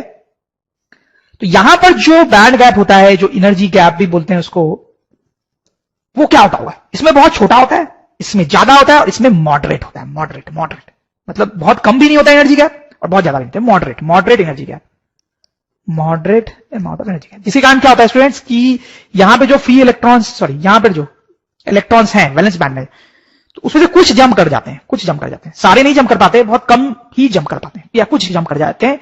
ठीक है, बहुत लॉजिकल है, यहां पे गैप बहुत कम है तो ऑलमोस्ट सारे जंप कर जाते हैं, यहां पे गैप इतना ज्यादा कि कोई जंप नहीं कर पाता, यहां पे गैप ठीक ठाक से है तो कुछ जंप कर भी जाते हैं और कुछ जंप नहीं भी कर पाते हैं। ठीक है, तो यहां पे कुछ फ्री इलेक्ट्रॉन्स होते हैं, some free electrons, some free electrons, ठीक है। तो जनरली इंसुलेटर्स जो होते हैं स्टूडेंट्स, उनमें ये जो बैंड गैप होता है that is generally greater than 3 electron volt, और सेमीकंडक्टर्स में ये जो बैंड गैप होता है that is generally less than 3 electron volt, ठीक है। समझ रहा स्टूडेंट्स? तो आपको बहुत क्लियर हो गया होगा पिक्चर कंडक्टर्स का, इंसुलेटर्स का और सेमीकंडक्टर्स का। तो ये जो मैंने बनाया है यहां पर इस स्लाइड में, दिस इज इंपॉर्टेंट। ये वो चीजें जो आपको याद होनी चाहिए एनर्जी बैंड थ्योरी में, और ये बहुत इंपॉर्टेंट है, ये कई जगह पे पूछा जा सकता है आपसे एग्जाम्स में, और आगे भी कई जगह पे जरूरत पड़ेगी, ठीक है। क्या कि कंडक्टर हो, इंसुलेटर हो या सेमीकंडक्टर हो, दोनों में दो बैंड होते हैं, कंडक्शन बैंड, वैलेंस बैंड। बीच में बैंड गैप होता है जो कम होता है, बहुत ज्यादा होता है या मॉडरेट होता है। कम होने के कारण इलेक्ट्रॉन आसानी से जंप करके कंडक्शन बैंड में चले जाते हैं, ज्यादा होने के कारण इलेक्ट्रॉन्स जंप होकर कंडक्शन बैंड में नहीं जा पाते हैं, मॉडरेट होने के कारण कुछ चले जाते हैं, ठीक है। तो दैट वाज द स्टोरी। अब जैसे देखें यहां पे एक बहुत ही फेवरेट क्वेश्चन होता है जो एग्जाम्स में पूछा जाता है, how does conductivity of silicon या फिर any semiconductor, how does conductivity of silicon changes with temperature. मतलब टेम्परेचर चेंज करने पे सिलिकॉन की कंडक्टिविटी पे क्या फर्क पड़ता है और क्यों ऐसा फर्क पड़ता है, वही बताना है। तो स्टूडेंट्स आप समझ ही पा रहे हो, इसको हम किस तरह से एक्सप्लेन कर सकते हैं। तो ये हम दो बैंड बना रहे हैं, ये हमारा कंडक्शन बैंड है, आप पूरा लिखेंगे कंडक्शन बैंड, और ये हमारा वैलेंस बैंड है, ठीक है। आप पूरा लिखेंगे वैलेंस बैंड, ठीक है। और हमने देखा कि इलेक्ट्रॉन जो है वो पहले वैलेंस बैंड में ही रहते हैं, और ये एनर्जी गैप होता है कुछ मॉडरेट टाइप का, ठीक है, सिलिकॉन में या सेमीकंडक्टर। अब देखो क्या होता है स्टूडेंट्स, हमें टेम्परेचर की बात करनी है। तो देखो क्या होगा कि जैसे जैसे हम टेम्परेचर बढ़ाएंगे तो क्या होगा, थर्मल एनर्जी जो होती है, थर्मल एनर्जी वो भी बढ़ती है, ये हमने देखा है। टेम्परेचर बढ़ाने पे थर्मल एनर्जी बढ़ेगी तो इन इलेक्ट्रॉन्स को ज्यादा थर्मल एनर्जी मिलेगी, तो ज्यादा इलेक्ट्रॉन्स जो है वो जंप करके ऊपर जा पाएंगे, ठीक। तो ज्यादा टेम्परेचर होने पे थर्मल एनर्जी ज्यादा होगी और ज्यादा इलेक्ट्रॉन्स जंप करके ऊपर जा पाएंगे, और यहां पे ज्यादा इलेक्ट्रॉन्स होंगे यानी ज्यादा फ्री इलेक्ट्रॉन्स होंगे यानी कंडक्टिविटी ज्यादा होगी। देखो हम यहां पे लिख सकते हैं कैसे सॉल्यूशन, एज टेम्परेचर, ऐसे लिखना पड़ेगा, as temperature increases conductivity of silicon increases, ठीक है।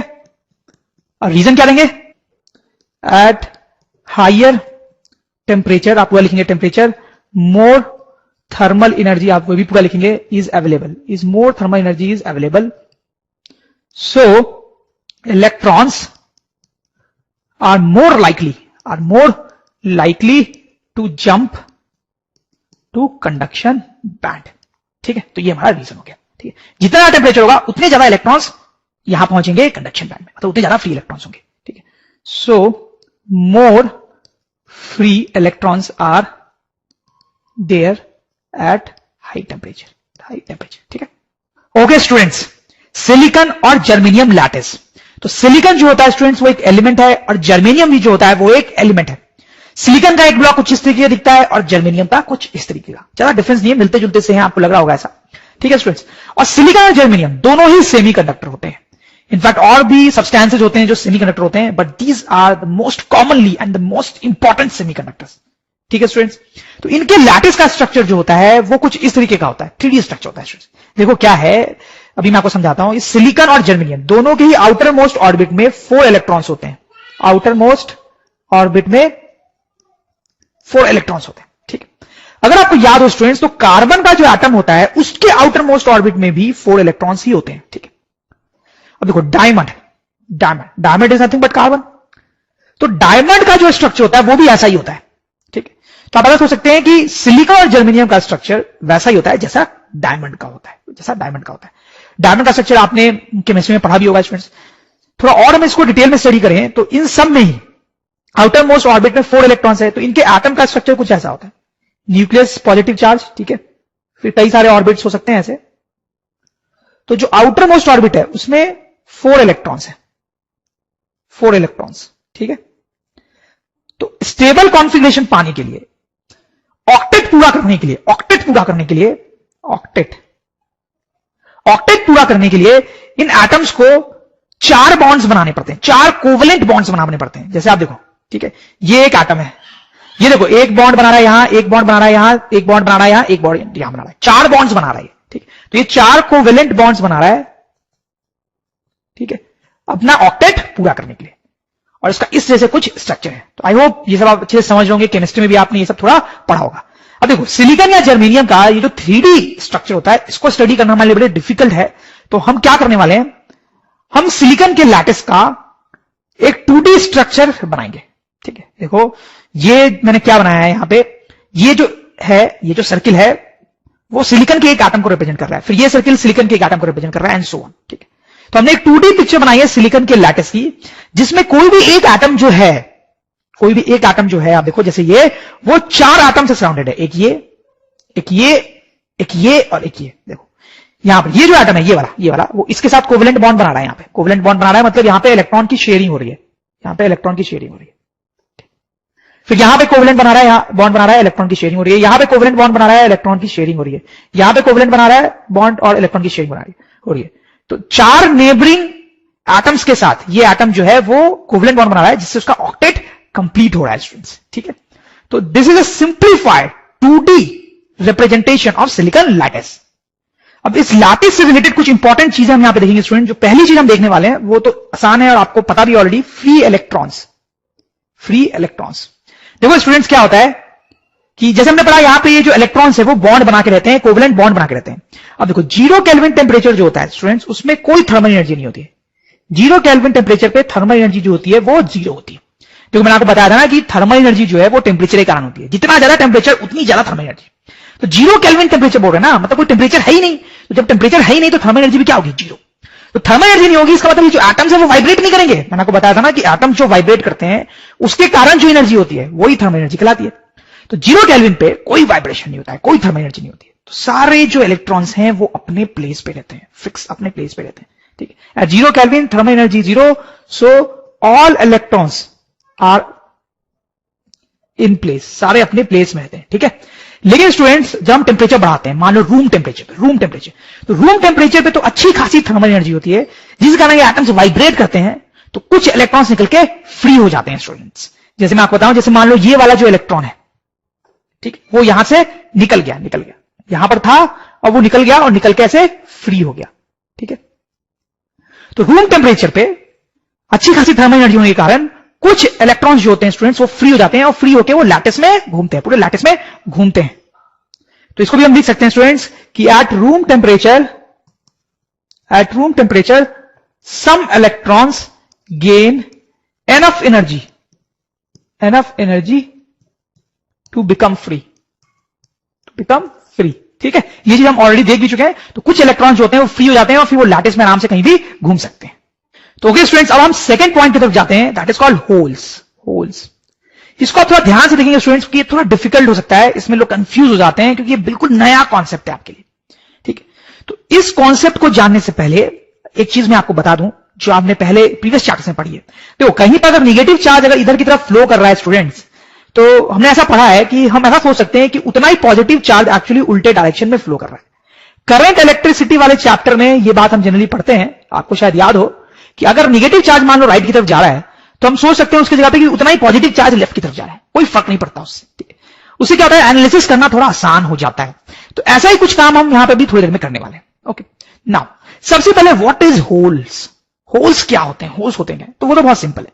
तो देखो यहां पे भी मैंने फ्री इलेक्ट्रॉन बताया ना आपको। तो देखो जब ये इलेक्ट्रॉन फ्री हो गया तो ये जो पीछे जो हॉलो सर्किल है वहां पे एक वैकेंसी क्रिएट हो गई, और देखने में आपको होल जैसा लग रहा होगा एक, तो इसी वैकेंसी को होल बोलते हैं स्टूडेंट्स। ठीक है, तो होल क्या है तो आप समझ गए। हम लिख सकते हैं कि होल इज अ वैकेंसी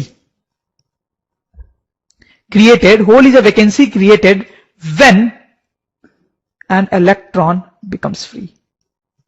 ठीक है, जब एक इलेक्ट्रॉन फ्री हो जाता है तो पीछे वो एक वैकेंसी छोड़ जाता है, जिसको हम क्या बोलते हैं, होल बोलते हैं स्टूडेंट्स। अब देखो coming to the important point, ये जो लैटिस है स्टूडेंट्स, लैटिस, इसमें 2 टाइप के इलेक्ट्रॉन्स होते हैं। तो एक फ्री होता है और एक बाउंड होता है। कैसे, आप समझ रहे होंगे शायद। देखो ये जो इलेक्ट्रॉन है ये तो फ्री है, ये आराम से मस्त होकर पूरे लैटिस में कहीं भी घूम सकता है। लेकिन ये जो इलेक्ट्रॉन है स्टूडेंट्स, क्या ये फ्री है? नहीं, ये फ्री नहीं है, जिसको यही रहना है, ये बाउंड है। तो इस लैटिस में 2 टाइप के इलेक्ट्रॉन्स हैं, एक फ्री जो आराम से घूम सकता है, बाउंड है जो घूम नहीं सकता। ठीक है, कोई डाउट नहीं, आपको समझ में आ रहा होगा। लेकिन अब मैं थोड़ा डाउट क्रिएट करूंगा आपके दिमाग में। ये जो बाउंड इलेक्ट्रॉन होता है ना स्टूडेंट्स, ये भी मूव कर सकता है, ये भी थोड़ा सा मूव कर सकता है। कैसे मूव कर सकता है, that is what is interesting. देखो स्टूडेंट्स, यहां पे ये भी और बहुत सारे बाउंड इलेक्ट्रॉन्स ऐसे होंगे ना, ऐसे कुछ बहुत सारे ऐसे बाउंड इलेक्ट्रॉन्स होंगे। ठीक है, अब देखो यहां पे क्या होता है कि यहां पर एक होल है, वैकेंसी है। बाई चांस ऐसा हो सकता है कि यहां पर बगल वाला जो इलेक्ट्रॉन है, बाउंड इलेक्ट्रॉन है, वो जंप होके इस वैकेंसी में, इस होल में गिर जाए। ये जो इलेक्ट्रॉन है जंप होके इस वैकेंसी में गिर जाए। ऐसा होगा तो क्या होगा, तो ऐसा होने से ये जो इलेक्ट्रॉन है वो जंप होके इस होल में आ गया और यहां पे अब होल क्रिएट हो गया, यहां पे एक नया होल क्रिएट हो गया। सही है स्टूडेंट? फिर आप देखो बाई चांस क्या हो सकता है कि ये जो बगल वाला इलेक्ट्रॉन है वो फिर जंप करके इस होल में आ जाए, तो क्या होगा स्टूडेंट्स, यहां से इलेक्ट्रॉन जंप होके यहां आ जाएगा और यहां पे क्रिएट हो जाएगा होल। सही, ठीक। तो देखो बाउंड इलेक्ट्रॉन्स मूव कर रहे हैं ना, यहां पे बाउंड इलेक्ट्रॉन्स इधर की तरफ मूव कर रहे हैं, तो बाउंड इलेक्ट्रॉन्स भी मूव कर सकते हैं। ठीक है, तो ये जो लैटिस है स्टूडेंट्स, उसमें फ्री इलेक्ट्रॉन्स तो मूव करते ही हैं, साथ ही साथ बाउंड इलेक्ट्रॉन्स भी मूव कर रहे हैं। तो दो तरीके का मूवमेंट होता है यहां पे, that is to be understood. दो तरीके का मूवमेंट, एक फ्री इलेक्ट्रॉन का मूवमेंट होता है जो कि बहुत आसान मूवमेंट होता है, बहुत फ्रीली होता है, और एक बाउंड इलेक्ट्रॉन का मूवमेंट होता है जो कि उतना फ्रीली नहीं है, उतना फ्रीली नहीं है। ठीक है, तो हम लिख लेते हैं यहां पे दो तरीके के मूवमेंट है, एक मूवमेंट ऑफ फ्री इलेक्ट्रॉन्स और दूसरा है मूवमेंट ऑफ बाउंड इलेक्ट्रॉन्स। ठीक है, सही बात है।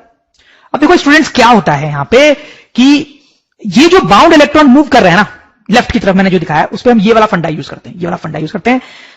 तो ये वाला फंडा यूज करेंगे तो हम क्या सोचेंगे स्टूडेंट्स कि अगर नेगेटिव चार्ज इधर जा रहा है तो हम सोचेंगे कि पॉजिटिव चार्ज जो है वो उसके उल्टे डायरेक्शन में मूव कर रहा है, उल्टे डायरेक्शन में मूव कर रहा है। ठीक, तो हम ऐसा बोल देते हैं स्टूडेंट्स कि ये जो होल है उस पर पॉजिटिव चार्ज है, होल जो है उस पर पॉजिटिव चार्ज है और वो इधर की तरफ मूव कर रहा है। एक्चुअली में नेगेटिव चार्ज जो है वो लेफ्ट की तरफ मूव कर रहा है बाउंड इलेक्ट्रॉन्स के रूप में। ठीक, लेकिन ये वाला फंडा लगा के हम ऐसा सोच लेते हैं कि होल जो है उस पर पॉजिटिव चार्ज है, वो राइट की तरफ मूव कर रहा है, और मैंने बताया कि दोनों एक ही बात है। ठीक, समझ लो। अब ऐसा क्यों करते हैं, अगर आप ऐसा सोच रहे हो तो वो चैप्टर में आगे समझ में आता है। ऐसा सोचने से क्या होता है, ये चैप्टर पढ़ना बहुत आसान हो जाता है। नहीं तो थोड़ा कंफ्यूजिंग हो जाता है ना कि एक फ्री इलेक्ट्रॉन मूव कर रहे हैं, एक बाउंड इलेक्ट्रॉन मूव कर रहे हैं। अब बहुत आसान हो गया, इलेक्ट्रॉन मूव कर रहा है और होल मूव कर रहा है, इलेक्ट्रॉन मूव कर रहा है जो नेगेटिव चार्ज है और होल मूव कर रहा है, ऐसे बात कर सकते हैं। ठीक, तो ये जो बाउंड इलेक्ट्रॉन्स का मूवमेंट है उसको हम होल के मूवमेंट के रूप में सोचते हैं। ठीक है, movement of holes, movement of holes, holes, और जिसमें हम सोचेंगे कि पॉजिटिव चार्ज। ठीक है, ठीक है स्टूडेंट्स। तो इस लैटिस में दो तरीके का मूवमेंट है। ठीक, एक फ्री इलेक्ट्रॉन का मूवमेंट और एक बाउंड इलेक्ट्रॉन का मूवमेंट। ओके, बाउंड इलेक्ट्रॉन का जो मूवमेंट है उसको हम होल के मूवमेंट से सोचते हैं, और जो फ्री इलेक्ट्रॉन का मूवमेंट है उसको हम इलेक्ट्रॉन के मूवमेंट से सोचते हैं। कहने का मतलब है कि अगर कभी आपको बोला जाए कि इलेक्ट्रॉन्स मूव कर रहे हैं लैटिस में, तो आप समझ जाओगे कि फ्री इलेक्ट्रॉन की ही बात की जा रही है, फ्री इलेक्ट्रॉन की बात की जा रही है। तो मूवमेंट ऑफ इलेक्ट्रॉन्स का मतलब यहां पे मूवमेंट ऑफ फ्री इलेक्ट्रॉन्स, और मूवमेंट ऑफ होल्स का मतलब है कि बाउंड इलेक्ट्रॉन्स के मूवमेंट की बात की जा रही है। ठीक है स्टूडेंट्स, तो फाइनली जो कंक्लूजन है आपको यह समझना है उसमें कि ये जो सिलिकॉन या जर्मेनियम लैटिस है स्टूडेंट्स, उसमें दो तरीके की चीज मूव करते हैं, एक नेगेटिव चार्ज इलेक्ट्रॉन्स और दूसरा पॉजिटिव चार्ज होल्स। ये दो चीजें मूव करती हैं, और ये जो इलेक्ट्रॉन्स मूव कर रहे होते हैं नेगेटिव, उनको हम बोलते हैं positive charge carrier, positive charge carrier. ठीक है, और जो नेगेटिव चार्ज कैरियर, सॉरी आप सोच ही रहोगे कि मैं पॉजिटिव क्यों बोल रहा हूं, नेगेटिव चार्ज कैरियर, और जो होल्स है उनको हम बोलते हैं पॉजिटिव चार्ज कैरियर। तो द कंक्लूजन इज कि इन अ सिलिकॉन और germanium lattice there are two things, there are two charged things that are moving. One is negative electron and second is positive hole. MCO students क्या आपको समझ में आ गया होगा, मैंने बहुत स्ट्रेस दिया है, अब चाहो तो फिर से एक दो बार रिवाइंड करके सुनो, क्योंकि थोड़ा डिफिकल्ट कॉन्सेप्ट है, इसमें इंटेलिजेंट लोगों को भी बहुत दिक्कत हो सकती है, और आप समझ गए हैं अगर तो यू आर एब्सोल्यूट जीनियस। तो स्टूडेंट्स आप ध्यान देंगे, दो नए टर्म यहां पे और सीखेंगे, जनरेशन एंड रिकॉम्बिनेशन। ऐसे तो ये टर्म्स होते नहीं है कॉम्प्लिकेटेड, है तो ये आसान ही, बट इतनी सारी चीजें है ना इस चैप्टर में कि लोग कई बार कंफ्यूज हो जाते हैं, इसलिए आप थोड़ा ध्यान से देखें। ठीक है, दोनों मिलते जुलते टर्म है, इसलिए हम एक ही साथ लिख के इसको पढ़ रहे हैं। सबसे पहले हम जनरेशन देखते हैं कि जनरेशन क्या होता है। ठीक है स्टूडेंट्स, अब देखो ये सिलिकॉन का लैटिस है, हमने देखा है इसमें बहुत सारे इलेक्ट्रॉन्स हैं, ये बाउंड इलेक्ट्रॉन्स अभी सारे, मान लो सारे बाउंड इलेक्ट्रॉन्स अभी, सारे के सारे बाउंड इलेक्ट्रॉन्स। ठीक है, अब अगर थर्मल एनर्जी मिलती है, देखो ये चीज बार बार हम बात करेंगे ऐसी कि थर्मल एनर्जी मिलती है। ठीक है, तो क्या होता है, हमने देखा है स्टूडेंट कि उस टाइम पे ऐसा होता है कि फॉर एग्जाम्पल ये जो इलेक्ट्रॉन है, ये जो इलेक्ट्रॉन है यहां पे बाउंड, वो जंप होकर बाहर आ सकता है और ये एक फ्री इलेक्ट्रॉन बन जाएगा, फ्री इलेक्ट्रॉन। और ये जब फ्री इलेक्ट्रॉन बन जाएगा तो यहां पर क्या बचेगा, यहां पे वैकेंसी क्रिएट हो जाती है, और उस वैकेंसी को हम क्या बोलते हैं students, hole, hole, hole, hole, hole. ठीक, तो यहां पे क्या हुआ स्टूडेंट्स, थर्मल एनर्जी मिलने से ये जो बाउंड इलेक्ट्रॉन था वो फ्री होकर बाहर चला गया, और दो चीजें बनी, एक तो ये फ्री इलेक्ट्रॉन और एक ये होल। ठीक है, तो यही जो प्रोसेस है ना स्टूडेंट्स, उसको बोलते हैं जनरेशन, जनरेशन, जनरेशन। तो हम लिख भी सकते हैं स्टूडेंट ऐसा कि generation is the process, generation is the process of creation of a free electron, of a free electron and a hole. Generation is the process of creation of a free electron and a hole when a bound electron, when a bound electron becomes free, becomes free. ठीक है, तो generation क्या होता है आप समझ गए, जब ये इलेक्ट्रॉन बाहर जंप करता है तो दो चीजें बनती है, एक फ्री इलेक्ट्रॉन और एक होल भी बनता है, होल भी, दिस इज इंपॉर्टेंट। और ये जो प्रोसेस होता है स्टूडेंट्स, उसी को हम क्या बोलते हैं, जनरेशन। अब इंपॉर्टेंट बात यह भी है देखने वाली कि इस पूरे लैटिस में एक ही जगह पे जनरेशन नहीं होगा, और भी बहुत जगह पे जनरेशन होगा, जिसके कारण किसी भी टाइम पे इसमें क्या होगा स्टूडेंट्स की कई सारे फ्री इलेक्ट्रॉन्स होंगे, कई सारे फ्री इलेक्ट्रॉन्स होंगे लैटिस में, ये सब फ्री इलेक्ट्रॉन्स है, ठीक है। और कई सारे होल्स भी होंगे, कई सारे होल्स भी होंगे, ठीक है। डिफरेंट डिफरेंट जगह पे कई सारे होल्स भी होंगे, ठीक है, होल्स भी होंगे, ठीक। तो ये जो होल्स हैं, होल्स और फ्री इलेक्ट्रॉन्स है, ये कैसे बने? जनरेशन के प्रोसेस से, जनरेशन के प्रोसेस, ठीक। अब देखो रिकॉम्बिनेशन क्या होता है? रिकॉम्बिनेशन स्टूडेंट्स क्या होता है? देखो जैसे ये फ्री इलेक्ट्रॉन है, ठीक है, तो ये फ्री इलेक्ट्रॉन तो घूम रहा होगा मस्ती से, ठीक है, लैटिस में घूम रहा होगा, फ्री इलेक्ट्रॉन है लैटिस में घूम रहा होगा, लैटिस में घूम रहा होगा, ठीक। ये जो होल है, होल ये क्या कर रहा होगा? तो हमने स्टूडेंट देखा ये होल भी घूम रहा होगा, ऐसा नहीं है कि होल रेस्ट होगा, ये होल भी जो है वो भी टंडेली मार रहा होगा, ये भी घूम रहा होगा, ठीक, होल भी घूम रहा होगा, ओके। तो आप सोचो जब ये फ्री इलेक्ट्रॉन भी घूम रहा है, ये होल भी घूम रहा है, तो ना कभी दोनों टकरा सकते हैं। जैसे मान लो ये इलेक्ट्रॉन है, ये घूमते घूमते इस होल में गिर गया, हो सकता है ना, ये फ्री इलेक्ट्रॉन है, घूम रहा है, घूमते घूमते ये जो है वो इस होल में गिर गया, ठीक है, हो सकता है घूमते इस होल में। तो क्या होगा जब ये इस होल में चला जाएगा स्टूडेंट्स, तो व्हाट विल हैपन? इस होल में एक इलेक्ट्रॉन आ जाएगा, वो बाउंड हो जाएगा, बाउंड, और अब ये फ्री इलेक्ट्रॉन नहीं गिरा, ठीक। तो देखो एक फ्री इलेक्ट्रॉन कम हो गया हमारे पास, क्योंकि ये फ्री इलेक्ट्रॉन बाउंड बन गया है, ठीक है। तो एक फ्री इलेक्ट्रॉन कम हो गया है और होल तो कम हो ही गया है, समझ लो, ये फ्री इलेक्ट्रॉन जो है वो होल में गिर गया।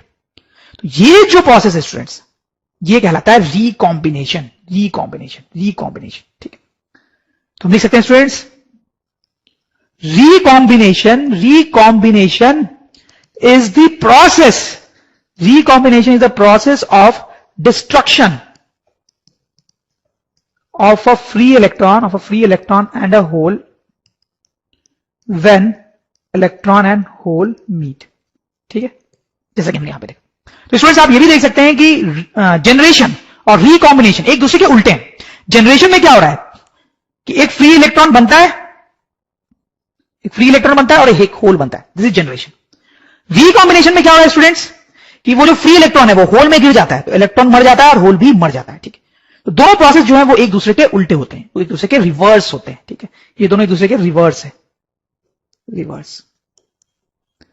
अब किसी भी टाइम में ये जो लैटिस होता है स्टूडेंट्स, उसमें ये दोनों प्रोसेस चल रहे होते हैं, मतलब जनरेशन भी हो रहा होता है और रिकॉम्बिनेशन भी हो रहा होता है। मतलब किसी भी टाइम आप इस लैटिस को देखोगे ना, तो ये तोड़ फोड़ चलती रहती है कि फ्री इलेक्ट्रॉन बन रहा है, होल बन रहा है, इलेक्ट्रॉन जो है जंप होकर बाहर जा रहा है, ठीक है, तो फ्री इलेक्ट्रॉन बन रहा है, होल बन रहा है, ऐसा चलता रहता है टाइम। और साथ ही साथ रिकॉम्बिनेशन भी होता रहता है, ठीक है। आप देखो कोई इलेक्ट्रॉन जो है वो होल में गिर रहा है कहीं पे, ठीक है। तो आप एक सिलिकॉन लैटिस को देखोगे तो आपको बहुत कुछ होता हुआ दिखेगा उसमें किसी भी टाइम। आप देखोगे कि जनरेशन भी हो रहा है, फ्री इलेक्ट्रॉन्स और होल्स बन भी रहे हैं कंटिन्यूअसली, और एक दूसरे में गिर भी रहे हैं, और रिकॉम्बिनेशन भी हो रहा है कहीं दूसरी जगह पे, ठीक है। तो दोनों प्रोसेस साथ साथ ही चल रहे होते हैं। बट किसी भी टाइम आप लैटिस को देखोगे तो उसमें क्या होता है वेरी इंटरेस्टिंगली कि नंबर ऑफ फ्री इलेक्ट्रॉन्स, जब भी हम इलेक्ट्रॉन्स की बात कर रहे होंगे मतलब free electrons, represented by Ne is equals to number of holes represented by NH, ठीक। दोनों प्रोसेस चल रहे होते हैं कभी भी देखा जाए तो, लेकिन जितने इलेक्ट्रॉन्स होते हैं किसी भी टाइम पर उतने ही होल्स भी होते हैं किसी भी टाइम पर। ये तो होना ही है ना, क्यों? देखो अगर जनरेशन का प्रोसेस होता है कभी, ठीक है, मान लो एक जनरेशन का प्रोसेस हुआ, एक, ठीक, तो एक जनरेशन के प्रोसेस में एक फ्री इलेक्ट्रॉन बनता है, एक होल बनता है, ठीक, एक फ्री इलेक्ट्रॉन बनता है, एक होल बनता है। और अगर 100 बार ये प्रोसेस होगा तो 100 फ्री इलेक्ट्रॉन बनेंगे और 100 होल्स बनेंगे, लेकिन इक्वल अमाउंट के बने ना, दोनों इक्वल अमाउंट के बने, ठीक है। तो जब भी जनरेशन होता है तो जितने इलेक्ट्रॉन्स बनते हैं उतने ही होल्स भी बनते हैं, ओके। अब देखो रिकॉम्बिनेशन जब होता है तो अगर एक रिकॉम्बिनेशन हुआ तो क्या हुआ, एक इलेक्ट्रॉन मरा और एक होल मरा, ठीक है, एक इलेक्ट्रॉन मरा और एक होल भी खत्म हुआ। अगर 100 बार रीजनरेशन हुआ, 100 बार, तो 100 इलेक्ट्रॉन कम होंगे और 100 होल्स कम होंगे, ठीक। तो देखो समझने की कोशिश करो, जब वो बनते हैं तो इक्वल नंबर में बनते हैं, जब मरते हैं तो भी इक्वल नंबर में बनते हैं, मरते हैं, ठीक है। तो किसी भी टाइम पे उनका नंबर जो है वो सेम ही रहेगा। Number of electrons in a silicon lattice will be equals to number of holes in this silicon lattice. समझ रहे स्टूडेंट्स, ठीक है। This is a very simple thing which you can keep in mind. तो dear students हम आगे बढ़ते हैं अपने नेक्स्ट पॉइंट पे, that is called current flow, ठीक है। तो ये हमारा सेमीकंडक्टर का सिलिकॉन का लैटिस है। अब देखो इसके अंदर बहुत सारे एटम्स होंगे और साथ ही साथ स्टूडेंट्स इसमें बहुत सारे फ्री इलेक्ट्रॉन्स होंगे, जैसा कि अभी हमने पढ़ा है, बहुत सारे फ्री इलेक्ट्रॉन्स होंगे, ठीक है। और क्या होगा स्टूडेंट्स इसके अंदर, होल्स भी होंगे जिनको हम पॉजिटिव चार्ज मान सकते हैं, जैसा कि हमने देखा है, ठीक है। अच्छा स्टूडेंट्स क्या आप मुझे बता सकते हैं कि होल्स ज्यादा होंगे या फ्री इलेक्ट्रॉन्स ज्यादा होंगे, बता सकते हैं? ये इलेक्ट्रॉन्स फ्री वाले ज्यादा होंगे या होल्स ज्यादा होंगे? अभी हमने पढ़ा है स्टूडेंट्स की दोनों का नंबर क्या होगा, बराबर, दोनों का नंबर बराबर होगा, ठीक है। और सपोज करो हम यहां पे एक इलेक्ट्रिक फील्ड अप्लाई कर देते हैं इन राइट डायरेक्शन में हमने एक इलेक्ट्रिक फील्ड अप्लाई कर दी, उसके कारण इन होल्स और इलेक्ट्रॉन्स पे किधर की तरफ फोर्स लगेगा स्टूडेंट्स। देखो अगर पहले होल्स की बात करें, होल्स जो है वो पॉजिटिवली चार्ज है, तो उनपे जो फोर्स है स्टूडेंट्स वो इलेक्ट्रिक फील्ड के डायरेक्शन में ही लगेगा, उनपे जो फोर्स है वो इलेक्ट्रिक फील्ड के डायरेक्शन में ही लगेगा, ठीक है, राइट की तरफ। इसका मतलब ये हुआ स्टूडेंट्स की जो होल्स है हमारे वो राइट की तरफ मूव करेंगे, ठीक। तो होल जो है वो राइट की तरफ फ्लो करने लगेंगे। अब देखो जब चार्ज फ्लो करता है तो क्या होता है स्टूडेंट्स, करंट फ्लो करता है। तो पॉजिटिव चार्ज राइट की तरफ फ्लो कर रहा है तो उसके कारण राइट की तरफ करंट फ्लो करेगा लैटिस में, लैटिस में राइट की तरफ फ्लो करेगा करंट, उसको हम IH बोल सकते हैं। I stands for current, H for holes. This is current due to flow of holes, current due to flow of holes, ठीक है। चलो स्टूडेंट्स अब हम बात करते हैं यहां पर जो फ्री इलेक्ट्रॉन्स है उनकी, उनपे किधर फोर्स लगेगा। तो क्योंकि ये जो इलेक्ट्रॉन है स्टूडेंट्स वो निगेटिव चार्ज है, निगेटिवली चार्ज है, तो उस पर जो फोर्स है वो इलेक्ट्रिक फील्ड के अपोजिट डायरेक्शन लगेगा, इलेक्ट्रिक फील्ड के अपोजिट डायरेक्शन लगेगा, इधर की तरफ, ठीक है, कुछ इस तरीके से। तो जो इलेक्ट्रॉन्स है स्टूडेंट्स, निगेटिव चार्ज इलेक्ट्रॉन्स, वो किधर मूव करेंगे, वो इधर की तरफ मूव करेंगे। और अगर वो इधर की तरफ मूव कर रहे हैं स्टूडेंट्स लेफ्ट की तरफ, तो उनके कारण जो करंट होगा वो किधर मूव करेगा, वो राइट की तरफ होगा, ठीक। ये हमने पढ़ा पहले स्टूडेंट्स कि अगर निगेटिव चार्ज लेफ्ट की तरफ फ्लो कर रहा है तो करंट राइट की तरफ फ्लो करता है, मतलब चार्ज के फ्लो के अपोजिट डायरेक्शन में। ये हमने प्रीवियस चैप्टर्स में करंट इलेक्ट्रिसिटी में पढ़ा है। तो ये जो करंट है इसको हम बोल देंगे I, that is current due to flow of electrons, current due to flow of electrons. अब देखिए वेरी इंटरेस्टिंगली स्टूडेंट्स, अगर हम इलेक्ट्रिक फील्ड अप्लाई करें तो both electrons and holes start moving, दोनों मूव करते हैं, and very interestingly in opposite directions, in opposite directions, दोनों मूव करते हैं लेकिन अपोजिट डायरेक्शंस में। लेकिन मोर इंटरेस्टिंगली भले वो अपोजिट डायरेक्शन में मूव कर रहे हो बट उनके कारण जो करंट है वो सेम डायरेक्शन में ही होता है, करंट जो है वो सेम डायरेक्शन में ही होता है। तो अगर हमें टोटल करंट निकालना है सिलिकॉन लैटिस से I टोटल, तो वो कितना होगा स्टूडेंट्स, इन दोनों करंट का sum, that is current due to hole plus current due to electron. तो students the important point is कि सेमीकंडक्टर में जो करंट होता है स्टूडेंट्स, जो करंट फ्लो करता है वो होल्स और इलेक्ट्रॉन्स दोनों के मूवमेंट से फ्लो करता है। तो यहां पे लिख सकते हैं in semiconductors current flows due to electrons and holes, ठीक है। चलो let's move ahead. Okay students हम नेक्स्ट पॉइंट पे जाते हैं। तो उसमें हम कुछ नया नहीं करने वाले हैं सच। अभी तक जो हमने थोड़ा सा देखा है एक दो स्लाइड्स में, लास्ट स्लाइड्स में, उसको थोड़ा एनर्जी बैंड के रूप में देखेंगे। देखो मैं क्या बोल रहा हूं अभी आप समझ जाओगे। देखो स्टूडेंट्स ये सिलिकॉन का लैटिस है, सिलिकॉन का लैटिस है, ठीक है। और ये जो इलेक्ट्रॉन्स है ये बाउंड है, बाउंड। T इक्वल टू 0 पे, T इक्वल टू 0 केल्विन पे ऑल इलेक्ट्रॉन्स आर बाउंड। देखो ये बात मैं आपको पहले ही बता चुका हूं एक दो जगह पे। T इक्वल टू 0 पे, 0 केल्विन पे थर्मल एनर्जी कितनी होती है स्टूडेंट्स, 0, कोई थर्मल एनर्जी नहीं होती। तो एटम्स में कोई वाइब्रेशन नहीं होता है, कोई वाइब्रेशन नहीं होता है, ठीक है। तो कोई भी इलेक्ट्रॉन नॉकआउट नहीं होता है, कोई भी इलेक्ट्रॉन नॉकआउट नहीं होता है, समझ रहे हो। 0 केल्विन पे थर्मल एनर्जी 0 होती है, ऑल इलेक्ट्रॉन्स आर बाउंड, सारे इलेक्ट्रॉन्स जो होते हैं स्टूडेंट्स परफेक्टली बाउंड होते हैं, ठीक है। कोई भी वाइब्रेशन नहीं है एटम्स में, तो कोई भी इलेक्ट्रॉन नॉकआउट नहीं होता है। लेकिन जब हम टेम्परेचर बढ़ाते हैं और 0 केल्विन से ज्यादा करते हैं तो क्या होता है स्टूडेंट्स, तो थर्मल एनर्जी आ जाती है, ये जो एटम्स है वो वाइब्रेट करने लगते हैं, वाइब्रेट करने लगते हैं। तो कुछ इलेक्ट्रॉन्स जो है वो नॉकआउट होते हैं, नॉकआउट होते हैं, ठीक है। कैसे नॉकआउट होते हैं, हमने देखा स्टूडेंट्स कि ये जो है फॉर एग्जांपल बाहर निकल गया तो हमें एक फ्री इलेक्ट्रॉन मिलेगा स्टूडेंट्स, और यहां पीछे क्या रह जाएगा, पीछे एक वैकेंसी क्रिएट हो जाएगी स्टूडेंट्स, जिसको हम क्या बोलते हैं, होल, ठीक। तो 0 केल्विन से ज्यादा टेम्परेचर पे वाइब्रेशन के कारण इलेक्ट्रॉन्स नॉकआउट हो सकते हैं, and we will have free electrons and holes, ठीक है। और जैसे कि हमने लास्ट स्लाइड में अभी भी देखा कि ये जो फ्री इलेक्ट्रॉन्स होते हैं स्टूडेंट्स और ये जो होल्स होते हैं उनके कारण करंट फ्लो कर सकता है, मतलब ये जो है वो इलेक्ट्रिसिटी कंडक्ट करते हैं, ठीक है। ये जो फ्री इलेक्ट्रॉन्स होते हैं और फ्री होल्स होते हैं उसी के बाद करंट फ्लो करता है, मतलब वो इलेक्ट्रिसिटी कंडक्ट करते हैं, ठीक है। तो these free electrons and holes conduct electricity, ठीक बात है।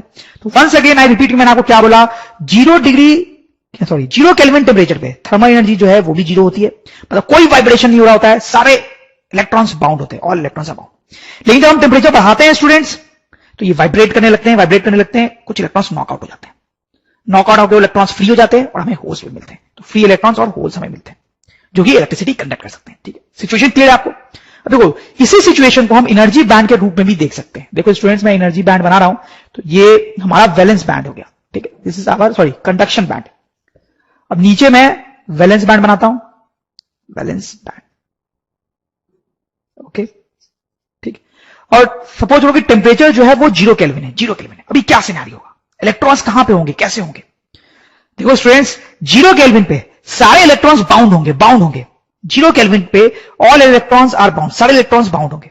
और ये हमने पढ़ा था कि इसमें इलेक्ट्रॉन के होने का क्या मतलब होता है, बाउंड होना। इसमें इलेक्ट्रॉन का होने का मतलब होता है बाउंड होना, और इसमें इलेक्ट्रॉन के होने का मतलब क्या होता है, फ्री होना, ठीक है। ये हमने पढ़ा है स्टूडेंट्स, ठीक है। तो टी इक्वल 0 पे सारे इलेक्ट्रॉन्स बाउंड होते हैं, इसका मतलब सारे इलेक्ट्रॉन जो है वो इसमें होंगे। ये बात हम पहले भी ऐसे ही कर चुके हैं, ठीक है, ठीक है। यहां पे कोई भी इलेक्ट्रॉन नहीं होगा, कोई भी फ्री इलेक्ट्रॉन नहीं होगा टी इक्वल 0 पे। Clear to you?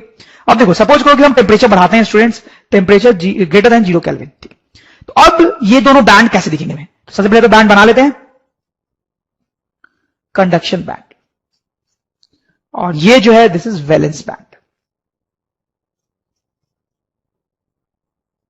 तो टेम्परेचर थोड़ा बढ़ा तो कुछ बाउंड इलेक्ट्रॉन्स फ्री बन जाएंगे, मतलब फ्री बन जाएंगे मतलब यहां पहुंच जाएंगे, ठीक है। या फिर आप ऐसे सोच सकते हो कि इन इलेक्ट्रॉन्स को थर्मल एनर्जी मिलेगी, थर्मल एनर्जी मिलेगी तो ये जंप करके ऊपर जा सकते हैं, ऊपर जा सकते हैं। तो सपोज करो कि ये दो इलेक्ट्रॉन्स जंप करके ऊपर चले गए, ठीक है, और बाकी इस तरह से रह गए हमारे। और ये दोनों जब ऊपर चल गए तो पीछे क्या छोड़ गए? होल, जैसे कि यहां पे था, ठीक है स्टूडेंट्स। तो इस तरह से हम सोच सकते हैं कि 0 केल्विन पे सारे इलेक्ट्रॉन्स बाउंड थे, वैलेंस बैंड में थे, वैलेंस बैंड में थे, ठीक है।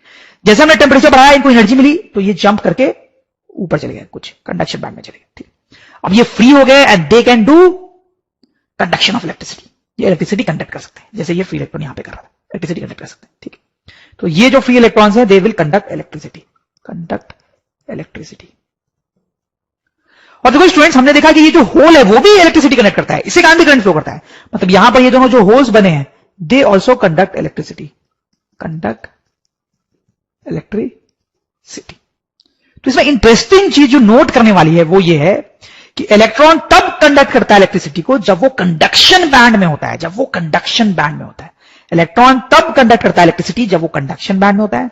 होल तब करता है कंडक्ट इलेक्ट्रिसिटी जब वो वैलेंस बैंड में होता है, जब वो वैलेंस बैंड में होता है। तो इट्स वेरी इंटरेस्टिंग, दोनों के साथ उल्टा हो रहा है। इलेक्ट्रॉन तब कंडक्ट कर रहा है इलेक्ट्रिसिटी जब वो कंडक्शन बैंड में है, फ्री है, और होल्स तब जब वो वैलेंस बैंड में, ठीक। तो हम यहां पे स्टूडेंट्स लिख सकते हैं electrons in conduction band and holes in valence band conduct electricity, conduct electricity. This is a very interesting point and important one also. इस पे क्वेश्चन भी पूछा जा सकता है और इसका आगे भी कई जगह पे यूज होगा चीजों को समझने में, ठीक है स्टूडेंट्स। देखो पिछले कुछ स्लाइड्स में जो अभी तक हमने पढ़ा थोड़ा सा उसको रिकॉल कर लेते हैं।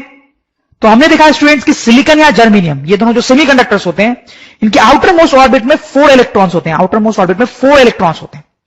इसलिए लैटिस में वो ऑक्टेट कंप्लीट करने के लिए क्या करते हैं स्टूडेंट्स?